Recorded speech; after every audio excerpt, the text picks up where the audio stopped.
நண்பர்களே, நீங்கள் பார்த்து கொண்டு இருப்பது உங்கள் கௌசிகா ரிவ்யூ. சரி வாங்க வீடியோக்குள்ள போய் என்ன நடக்க போகுது அப்படின்னு சொல்லிட்டு பார்த்தீங்கன்னா, நம்ம விஜய்க்கு செருப்பால் அடிச்ச மாதிரி ஒரு செருப்படி கொடுக்க போறாங்க நம்ம மல்லி.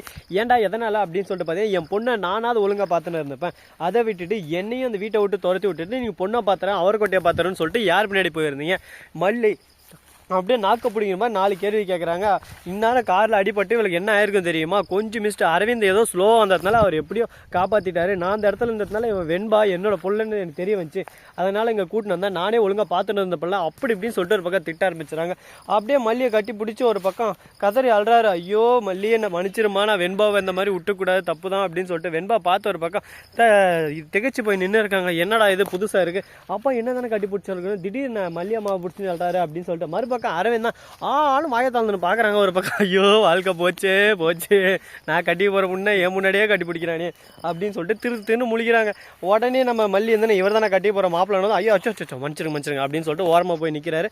மறுபக்கம் வெண்பா குட்டி வந்து, அப்பா நான் உங்களை எதுக்காக விட்டு போனேன்னு உங்களுக்கே தெரியலப்பா, இனிமேல் உங்களை நான் விட்டு போக மாட்டேன்பா அப்படி இப்படின்னு சொல்லிட்டு சொல்ல, அரவிந்த் அதான் மல்லியம்மா வந்துட்டாங்கல்ல, மல்லியம்மா இங்கே கிட்டும்பா, மல்லியம்மா அனுப்பிச்சிடாங்கப்பா, மல்லியம்மா இல்லாத உலகம் எனக்கு இருட்டுப்பா, அவங்க எனக்கு வேணும்பா அப்படி இப்படின்னு சொல்லிட்டு அழுறாங்க. ஒரு பக்கம் சரிம்மா நீ அழாத என் மனசு தாக்க மாட்டேங்குது, அப்படியே எனக்கு மனசு சுக்குநூறாக உடஞ்சி போயிடும், நீ அழாத கம்முனரு அப்படின்னு சொல்லிட்டு மனசு ஒரு பக்கம் தேத்தி விட்டு இருக்காரு. சரி இப்படியெல்லாம் ஒரு பக்கம் தேத்தி விட்டுருந்தாலும் அதுக்கு அடுத்த பக்கம் என்ன நடக்குதுன்னு சொல்லிட்டு பார்த்தீங்கன்னா, கரெக்டாக நம்ம மல்லி இருக்காங்களா அவங்களும் அரவிந்த் அங்கேருந்து கிளம்புறாங்க.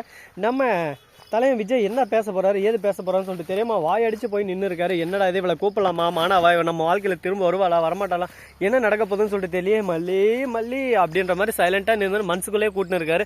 மல்லி எப்படியான இவர் கூட்டு வரான்னு சொல்லிட்டு பார்த்துன்னு இருக்காரு. நம்ம அரவிந்தனுக்கு தெளிவாக புரிஞ்சிச்சு, ஓஹோ நானா இவங்களுக்குள்ள காதல் லவ்ஸ் ஓடுந்துருக்காடோ, இவங்க 2 பேரும் சேர்த்து வச்சா நம்ம வாழ்க்கை வேற லெவலில் இருக்குண்டா, எவ்வளோ கல்யாணம் பண்ணினா நம்ம வாழ்க்கை ஒரேடியாக நாசமாக போயிட்டா அப்படின்னு சொல்லிட்டு யோசிக்க ஆரம்பிக்கிறார். ஓகே இதுக்கப்புறம் என்னென்ன பண்ணலாம்னு சொல்லிட்டு நாம தான் யோசிக்கணும் சாமி அப்படின்னு சொல்லிட்டு இருக்காரு. என்னென்ன பண்ண போறாரு ஏது பண்ண போறாரு, இவங்க 2 பேரும் சேர்த்து வைப்பாரா சேர்த்து வைக்க மாட்டாரா, இந்த பிரச்சனை இப்படியே ஓடுமா ஓடாதா அப்படின்னு சொல்லிட்டு பல கட்ட சந்தேகங்களோட போயின்னு இருக்கு. இந்த சந்தேகத்துக்கு நடுவில் நிறைய விஷயங்கள்லாம் மாறாது அப்படின்னு சொல்லிட்டு நாம சொல்ல முடியாதுல்ல, எல்லாமே அவங்க கையில் தாங்க இருக்கு. வாழ்க்கையில நம்ம என்னதான் கஷ்டப்பட்டு துஷ்டப்பட்டு தக்கப்பட்டு தைரப்பட்டு வந்தாலும் எல்லாமே ஒரு பக்கம் சாதாரண விஷயமா போயிருதுங்க. அந்த அளவுக்கு இந்த பூமி உருக்கமான ஒரு நிலையில போயின்னு இருக்கு. சரி இப்படியெல்லாம் ஒரு பக்கம் போயின்னு இருக்குன்னு சொல்லிட்டு விட்டாலும் அதே சமயத்தில் கரெக்டாக நம்ம வெண்பா குட்டி இருக்காங்களா அவங்க இருந்து, அம்மா இங்கே மட்டும் இல்லை அடுத்த செகண்ட் திரும்ப நான் ஓடி போயிடுவேன், அந்த வீட்டில் இருக்க மாட்டேன் அப்படின்னு சொல்லிட்டு அழ ஆரம்பிக்கிறாங்க. அடா இவனடா நச கொசுன்னு அப்படின்னு சொல்லிட்டு ரஞ்சிதை வந்து அப்படியே தாவட மேலே ஒன்று உரத்துக்கு வராங்க. அப்படிங்க என்ன குழந்தைன்னா குழந்தை எப்படிக்கணுமோ அப்படிக்கணும், தேவலாம் வாயால் வச்சா வாயெல்லாம் கிழிச்சு போடுவான் அப்படி இப்படின்னு சொல்லிட்டு பேச ஆரம்பிக்கிறோம். என்னடா இவங்க இப்படியெல்லாம் பேசுகிறாங்க, இப்படியெல்லாம் பேசலாமாடா அப்படின்னு சொல்லிட்டு நமக்கு ஒரு பக்கம் டென்ஷன் ஆகுது, ஒரு பக்கம் மீச டென்ஷன் ஆகுது கண்டினியூ அப்படின்ற மாதிரி கடுப்பாகுது. ஒரு பக்கம் என்னங்க பண்ணுறது, எல்லாத்தையும் ஒரு பக்கம் தாங்கி மனசு ரொம்பவே கல் மாதிரி ஆகிப்போச்சு. இதுக்கப்புறமும் எதனா பண்ண முடியாதான்னு சொல்லிட்டு பொறுத்து வந்து பார்த்தா தெரிய போகுது. சரி இப்படி போ அப்படி போன்னு சொல்லிட்டு எப்படியோ ஒரு பக்கம் எதையோ போயிரு அப்படின்னு சொல்லிட்டு விட்டு தள்ளியாச்சு. இதுக்கப்புறம் என்ன பண்ண போகிறாங்க ஏது பண்ண போகிறாங்கன்னு சொல்லிட்டு பொறுத்து வந்து பார்த்தா தெரிய போகுது. உங்களுக்கு அது மட்டும் இல்லாமல் முக்கியமான விஷயம் சொல்ல போகிறாங்க. இந்த விஷயத்தை கேட்டு யாரும் ஷாக் ஆகாதீங்க. ஏன்னு சொல்லிட்டு பார்த்தீங்கன்னா நம்ம மல்லி சொன்னதாங்க இந்த விஷயம். நம்ம சேனலை சப்ஸ்கிரைப் பண்ண நண்பர்கள் சப்ஸ்கிரைப் பண்ணுங்கள், லைக் பண்ணுங்கள், ஷேர் பண்ணுங்கள், டிண்டிங் மேலே தட்டி விட்டு போங்க. அப்போ தான் நான் போகிற அடுத்த வீடியோ உடனுக்குடன் நோட்டிஃபிகேஷன் வந்து கொண்டே இருக்கும். மிக்க நன்றி, தேங்க்ஸ் ஃபார் வாட்சிங், டாடா, see you, நன்றி, வணக்கம், வந்தனம், வருக, தருக.